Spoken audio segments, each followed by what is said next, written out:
నిరుద్యోగులకు శుభవార్త. ఎప్పుడెప్పుడా అని ఎదురు చూస్తున్న ఉద్యోగాలు రాబోతున్నాయి. తెలంగాణలో భారీగా ఉద్యోగ నియామకాలు చేపట్టేందుకు ప్రభుత్వం ప్రయత్నాలు చేస్తోంది. ప్రస్తుతం జాబ్ క్యాలెండర్లోని ఉద్యోగాల మీద ఫోకస్ పెట్టింది. దీనిలో భాగంగా పోలీసు శాఖలోని 12,000 ఖాళీలను భర్తీ చేయడానికి సన్నాహాలు చేస్తోంది. ఈ ఉద్యోగాల నోటిఫికేషన్ వివరాల గురించి తెలుసుకునే ముందు వీడియోని లైక్ చేసి మా ఛానల్ ని సబ్స్క్రైబ్ చేసుకోండి. పోలీసు శాఖలో భారీ ఎత్తున ఉద్యోగ నియామకాలు చేపట్టేందుకు ప్రభుత్వం ఆలోచిస్తోంది. తాజా అంచనాల ప్రకారం పోలీసు శాఖలో 12,000 ఖాళీలు ఉన్నాయని తెలుస్తోంది.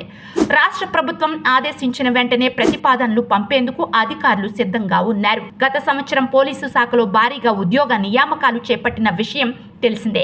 దీని తర్వాత రాష్ట్రంలో మరో పెద్ద పోలీస్ నోటిఫికేషన్ అని చెప్పవచ్చు. వాస్తవానికి పదవి విరమణ ద్వారా అవుతున్న ఖాళీలనే భర్తీ చేస్తుంటారు. కానీ 2007లో లుంబిని పార్క్, గోకుల్ చాట్ వద్ద బాంబు పేలుళ్లు జరిగాక పోలీసు శాఖను బలోపేతం చేయాలనే ఉద్దేశంతో అప్పటి ప్రభుత్వం ఒకేసారి 35,000 పోస్టులను భర్తీ చేయాలని నిర్ణయించింది. ఒకేసారి ఇన్ని పోస్టులను భర్తీ చేయడం సాధ్యం కాదు.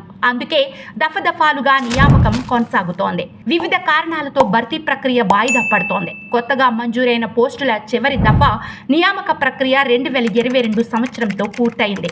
అప్పుడు తెలంగాణ రాష్ట్ర పోలీసు నియామక మండలి 17,000 పోస్టులను భర్తీ చేసింది.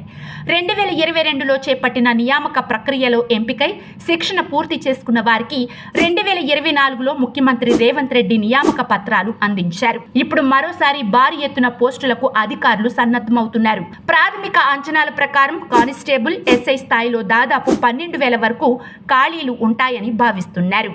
ఈ సంఖ్య ఇంకాస్త పెరిగే అవకాశం కూడా ఉంది. ప్రభుత్వం ఉద్యోగుల విరమణ వయసును 58 ఏళ్ల నుంచి 61 ఏళ్లకు పెంచుతూ 2021 ఏప్రిల్లో ప్రభుత్వం ఉత్తర్వులు జారీ చేసింది. దాంతో ఆ ఏడాది పదవి విరమణ చేయాల్సిన వారు 2024 మార్చి వరకు కొనసాగారు.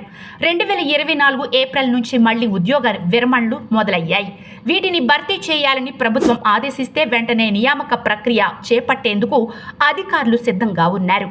విద్యార్థులారా, ఇలాంటి మంచి నోటిఫికేషన్ మళ్లీ రాకపోవచ్చు.